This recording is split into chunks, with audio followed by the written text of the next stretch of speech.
So Max Verstappen is about to seal, and I think it's really a formality at this point, that he will in fact become a 3-time world champion come the end of the 2023 Formula 1 season.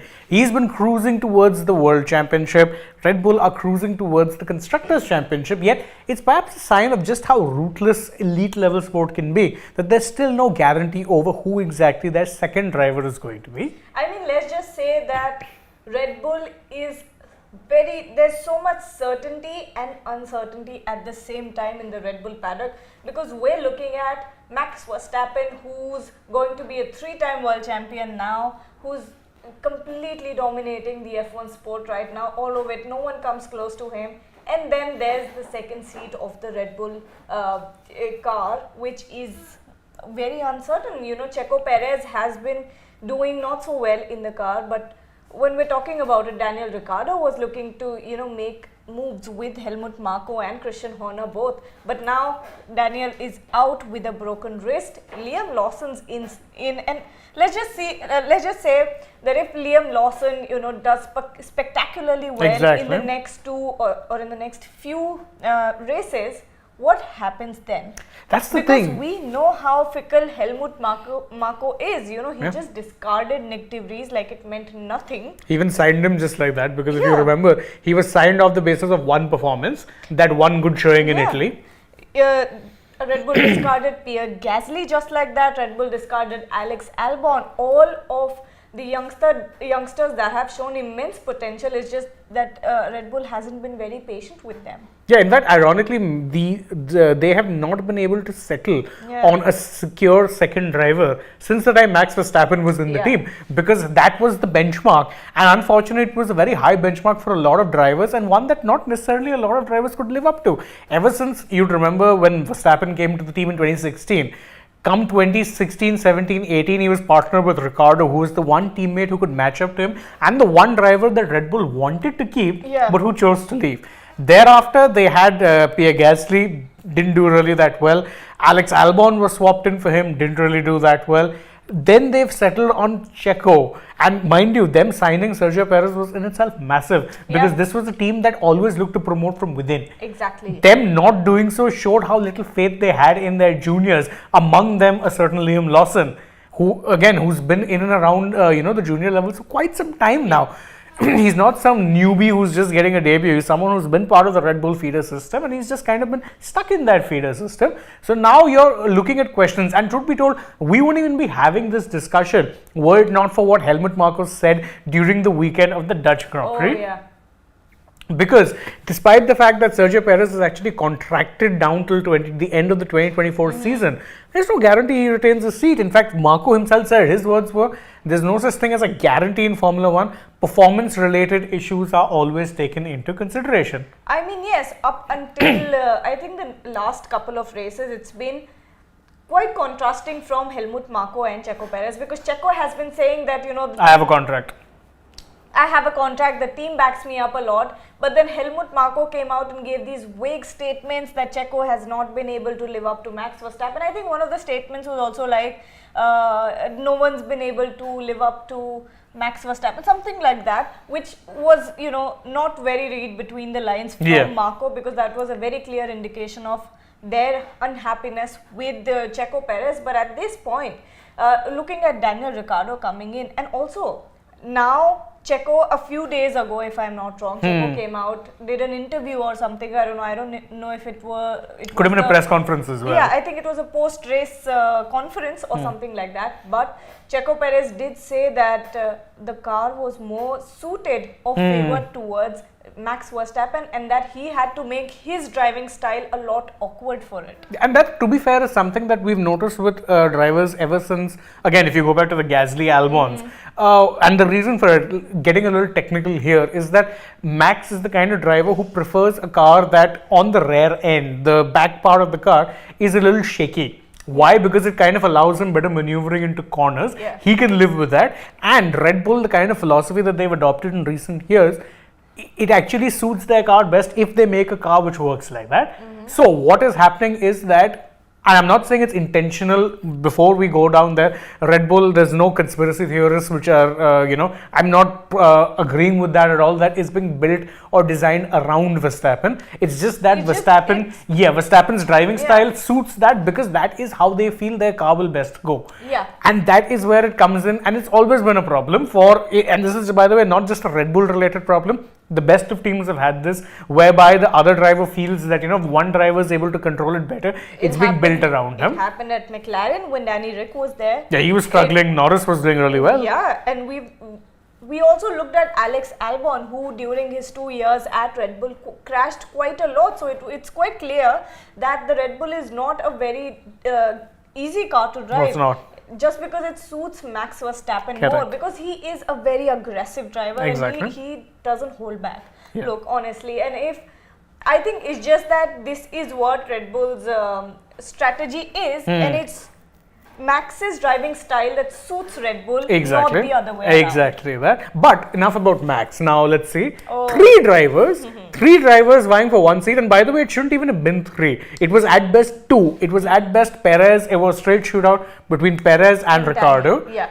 But Ricciardo's injury at the Dutch Grand Prix has suddenly opened the doors for potentially even a Liam Lawson to stake his claim. Because as Gargi was pointing out earlier on the show, Helmut Marko is pretty fickle. He can change his mind pretty instantly. In fact, the only reason they signed Nick De Vries was because he had a good showing in that Williams. That one stand-in race he had, suddenly his stock is uber high. He's in. He doesn't perform well in 10 races. He's out. That is the ruthless nature of how Red Bull operate.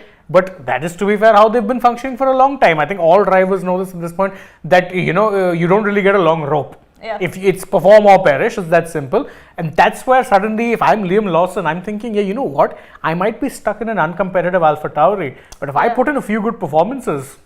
Yeah, I think George Russell also a few days ago talked about Red Bull and their ruthlessness, and he said that it wasn't fair on Nick De Vries, because he said, and I quote, that Red Bull is not a place to go if you're a driver who doesn't have a lot of confidence, because they're going to play with your career, they're going to play with you, because they're going to do what's best suited for them, not for you. And he also, pointed out Nick De Vries and his experience and said that it did not help his confidence at all. See, I mean, to be fair with George, there's a little bit of a bias element there for a very simple reason. De Vries, before he went to the Red Bull side, was Mercedes' reserve driver for years. In fact, he even won a Formula E title with the ex-Mercedes team. They, I think, eventually sold off that team. But when it was a Mercedes Formula E team, De Vries was actually their world champion in that particular series. So De Vries was also a reserve driver for them in Formula 1. So obviously there would have been a close relationship there. So I can understand him. In fact, I remember even Hamilton spoke up in his defense when someone said that, De Vries getting dropped in 10 races, is this just the Formula 1 way? And he said, no, that's the Red Bull way. Exactly. So that you don't give them any time whatsoever, and then it's either perform or perish, sink or swim. Yeah. So if I'm Liam Lawson, I'm looking in that and saying, man, if I can put in a few good performances, suddenly my name is there in the reckoning. Yeah, I mean, it's a great sign for youngsters, because they can get in quite easy with a few good performances. But now that we're talking about Liam Lawson, right, Daniel Ricciardo's injury, as it has been confirmed by Helmut Marko, that it's not a straightforward one. It's not a straight injury. They have been told that initially they had expected, a straight break in his metacarpal. That was those were the initial reports from it. But then I think Dr. Xavier is the Barcelona-based doctor helped Lance Stroll come back to racing in 12 days after he broke his wrist. So Daniel has been going to the same doctor. But what happened is, now Helmut Marko has come out and said that Daniel Ricciardo's wrist break is not a straight break, and it's a very complicated break, which means I'm expecting at least a month out of F1. Yeah. And if Liam Lawson puts in 2 to 3 good performances, there's already 3 people, competing for the same. Yeah, and I mean, see, if you're looking at month, he's definitely standing in for Monza. Yeah. Monza's a given. 2 weeks thereafter, then you start the Asian leg, which means Singapore and Japan, if I remember the races rightly. That means at least 3 races where Lawson says, hey, you know what, the seat is mine. After that, it doesn't matter what happens, because if I can put in good enough performances, then I'm putting in that little bit of doubt. And by the way, don't forget, for Lawson, it's not just the Red Bull seat that he would be targeting. For all you know, considering he's still got age on his side, he could be that person they consider for the second AlphaTauri seat. It could happen very well. Yeah.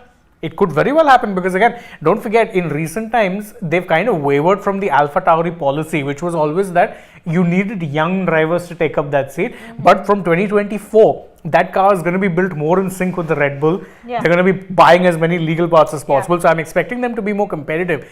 If that happens, and if they say, yeah, you know what, look, we had to drop De Vries, and if, again, let's say things don't work out, they can Perez and say Ricciardo's the guy who replaces him, then suddenly there's an Alpha Tauri opening as well. Lawson could very well stake a claim for that.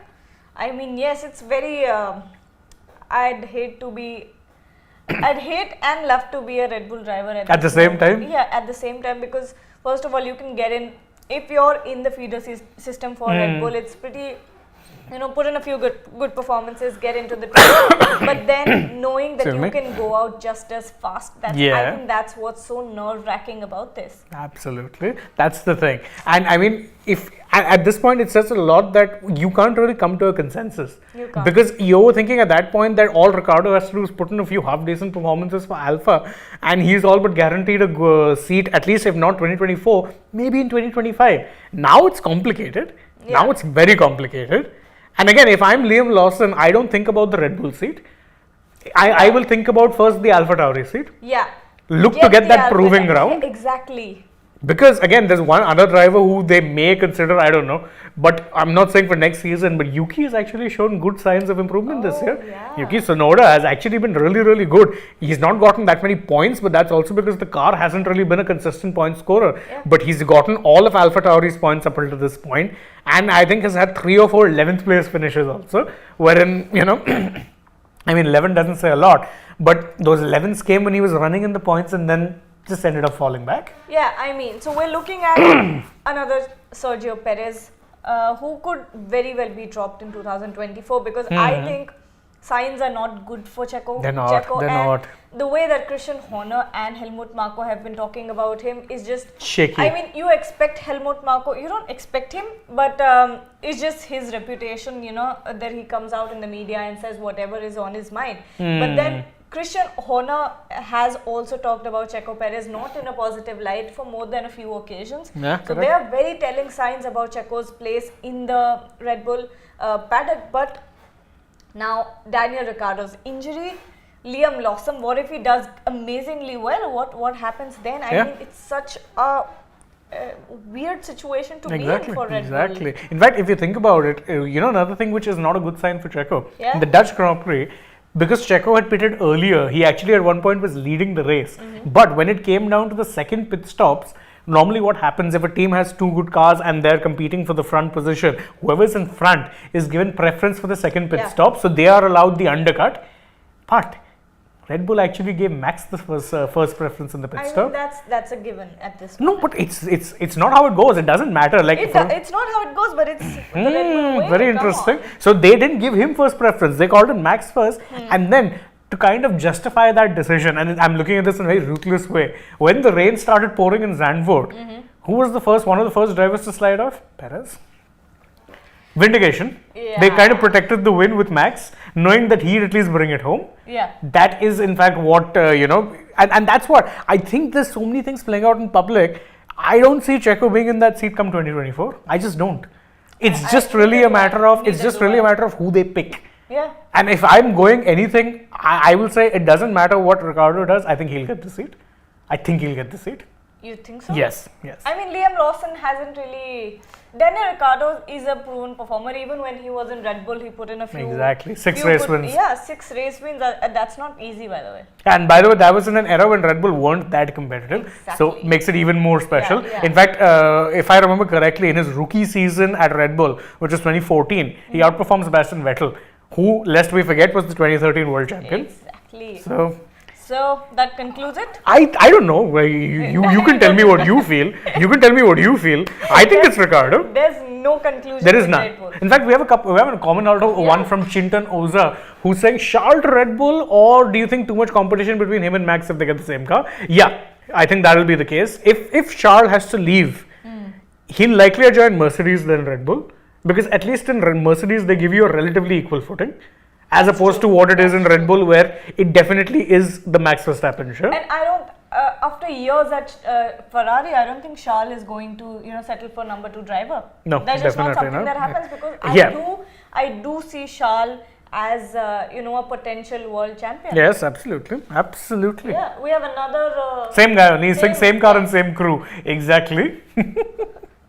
He's spot on. Yep. But any which way, I think that is my take. I think Ricardo gets the seat. Come what may. So do I.